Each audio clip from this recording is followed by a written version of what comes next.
नमस्कार, my name is Yadvendra and you are watching my channel. इस video में हम जो 10वीं क्लास है उसकी एक्सरसाइज 15.1 जो प्रायिकता के बारे में उसके बारे में पढ़ेंगे। इससे पहले कि हम इसको पढ़ें, प्रायिकता के बारे में मैं आपको बता देता हूँ कि ये होती क्या है। प्रायिकता हमेशा 0 और 1 के बीच में होती है। इसका मतलब ये है कि यदि आपके पास मान लेते हैं 100 रुपये हैं, तो आप 100 रुपये में से ज़्यादा से ज़्यादा 100 रुपये खर्च कर सकते हो, अर्थात 100/100। इसका मतलब हुआ कि आपके पास 1 रुपये है। 100 से कम आप 80 रुपये खर्च करोगे तो ये 80/100 हो जाएगा। और यदि आप 70 रुपये खर्च करते हो तो 70/100 हो जाएगा। यदि आप 10 रुपये खर्च करते हो तो 10/100 हो जाएगा। और यदि आप कुछ भी खर्च नहीं करते तो 0/100 हो जाएगा, अर्थात 0 इसका मान रहेगा। लेकिन यदि आपके पास 100 ही रुपये हैं और आप 110 रुपये खर्च करना चाहो, बटे में 100 लिखो, तो ये इस प्रायिकता की कंडीशन नहीं होती, अर्थात आप माइनस में नहीं जा सकते। क्योंकि इसका मतलब ये हुआ कि आप -10/100 के रूप में चले गए। मतलब आप कर्जा नहीं ले सकते किसी से। ज़्यादा से ज़्यादा आप 100 तक जा सकते हो और कम से कम 0 आप खर्च कर सकते हो। तो ये प्रायिकता की एक कंडीशन होती है। उसी के हिसाब से जितने संभावना होती है वो ऊपर लिखते हैं और जो टोटल होता है वो हमेशा नीचे लिखा जाता है। अब 15.1 है, इसका सम नंबर 1 देखिए आप। इसमें क्या लिखा हुआ है? इसमें लिखा हुआ है निम्नलिखित कथनों को पूरा कीजिए।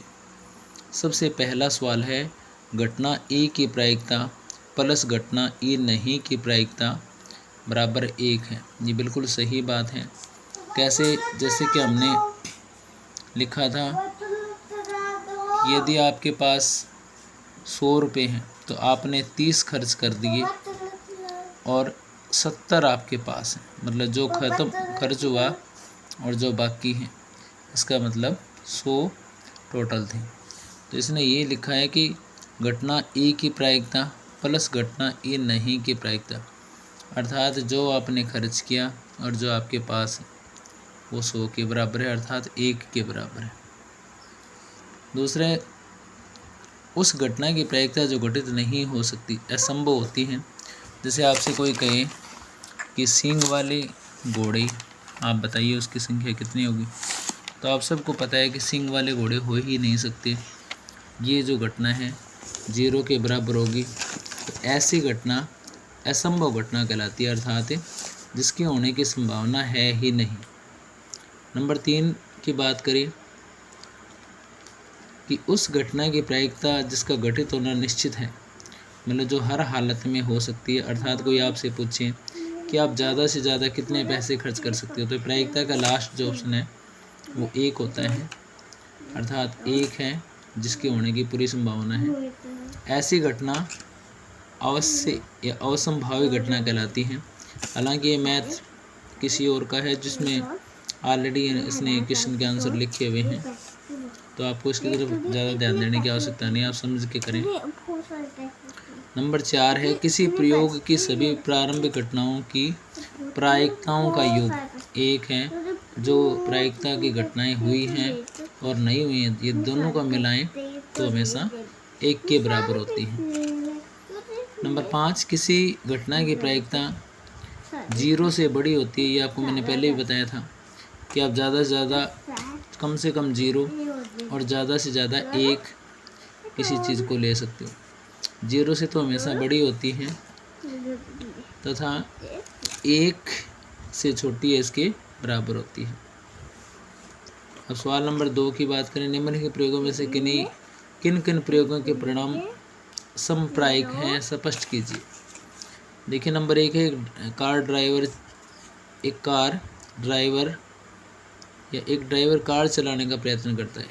कार चलना प्रारंभ हो जाती है या कार चलना प्रारंभ नहीं होती, ये ड्राइवर और कार दोनों पे निर्भर करता है।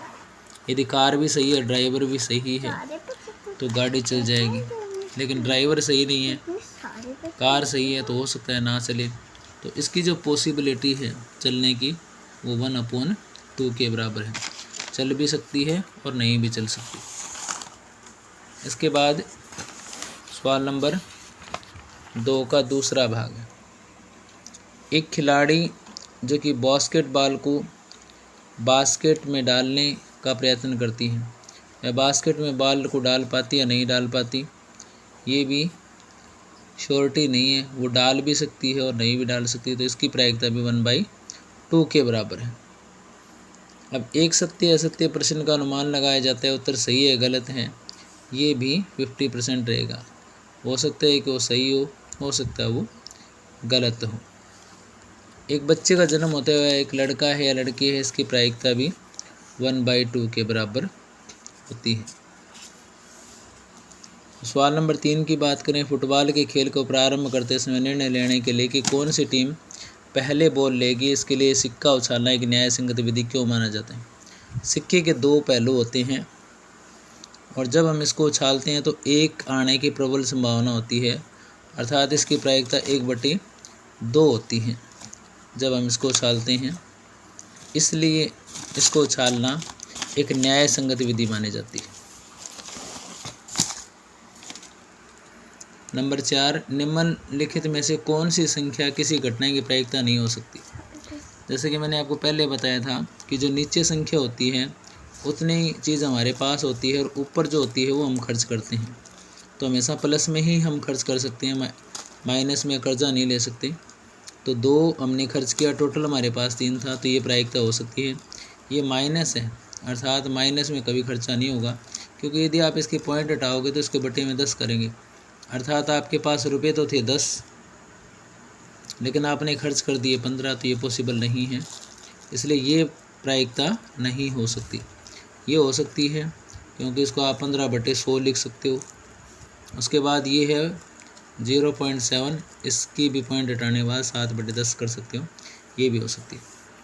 बात करते हैं सवाल नंबर 5 की। यदि PE 0.05 है तो E नहीं की प्रायिकता क्या होगी? देखिए, हम इसमें मान लेते हैं क्योंकि हमारे पास 1 है, जैसे कि मैंने आपको पहले बताया था कि 1 है। अब इसके पॉइंट लगा के हम 2 0 लगा देते हैं और इसमें से 0.5 माइनस करेंगे तो 59.0। तो जो PE है जैसा कि इसमें लिखा हुआ है वो है 0.05, तो PE नहीं, वो होगा 0.95, ये इसका आंसर है। उसके बाद इसने छठे सवाल में लिखा है कि एक थैले में केवल नींबू की महक वाली मीठी गोलियां हैं। मालिनी बिना थैले में जाके उसमें से गोली निकालते, इसकी क्या प्रायिकता है कि निकाली गई गोली संतरे की महक वाली, जबकि इसमें साफ लिखा हुआ है कि इसके अंदर जो गोली है वो केवल नींबू की महक वाली है, अर्थात संतरे की महक वाली गोली है ही नहीं। तो इसकी प्रायिकता क्या होगी? टोटल जो गोली है वो 1 रहेगी और जो संतरे की महक वाली गोली आने की प्रायिकता होगी 0/1, अर्थात 0 ही है क्योंकि इसमें है ही नहीं वो। और नींबू की महक वाली गोली आने की जो प्रायिकता है वो 1/1, अर्थात 1 रहेगी। उसके बाद सवाल नंबर 7 की बात करें। ये दिया हुआ है कि 3 विद्यार्थियों के समूह में से 2 विद्यार्थियों के जन्मदिन एक ही दिन न होने की प्रायिकता 0.992 है। इसकी क्या प्रायिकता है कि इन 2 विद्यार्थियों का जन्मदिन एक ही दिन हो? तो जैसे कि हमने पीछे सवाल किया था तो उसमें 3 विद्यार्थियों के एक समूह में 2 विद्यार्थियों का जन्मदिन एक दिन न होने की प्रायिकता तो ये है 0.992। तो एक ही दिन होने की प्रायिकता, तो इसमें हमें जैसे कि ये है 1 लिख के इसके पीछे लगा देंगे 3 0 हमने इसलिए लगाया ताकि हम इसको माइनस कर सकें 1, और इसके पीछे हमें 3 0 लगा देते हैं, 1000 हो गए। और इसमें से आप माइनस कर दो 992 को, तो ये आ जाएगा 8001, अर्थात 0.008, ये इसका आंसर है। ये प्रायिकता होगी इसकी। इसके बाद एक थैले में 3 लाल और 5 काली गेंद हैं। इस थैले में से एक गेंद यादृच्छिक निकाली जाती हैं। इसकी प्रायिकता क्या है कि गेंद नंबर 1 लाल हो, लाल नहीं हो।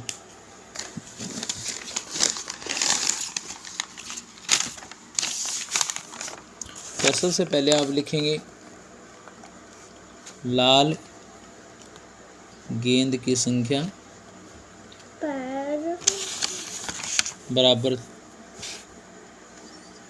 बराबर 3 और इसमें बाद में लिखेंगे काली गेंद की संख्या है 5। तो ये कुल 8 हो गई। अब लिखेंगे लाल गेंद आने की प्रायिकता 3/5 और लाल गेंद नहीं आने की प्रायिकता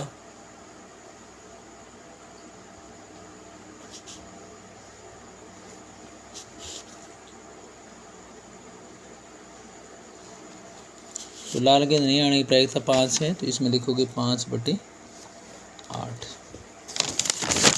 उसके बाद देखिए एक डिब्बे में 5 लाल कंचे, 8 सफ़ेद कंचे और 4 हरे कंचे। इस डब्बे में से एक कंचा यादरे से निकाला जाता है। इसकी क्या प्रायिकता है कि निकाला गया कंचा लाल है। तो आप इनको अलग अलग लिखोगे। सबसे पहले 5, 8 और 4, तो 5, 8 और 4 आप लिखोगे तो ये हो जाएंगे टोटल 5 + 8 13, 4 17। तो लाल कंचे आने की प्रायिकता होगी 5/17, सफ़ेद आने की होगी 8/17 और हरा नहीं आने की, हरे को छोड़ देंगे तो 8 और 5 13/17 होगी। उसके बाद 10वें सवाल की बात करते हैं। एक पिग्गी बैंक है, ये अगले वीडियो में करेंगे।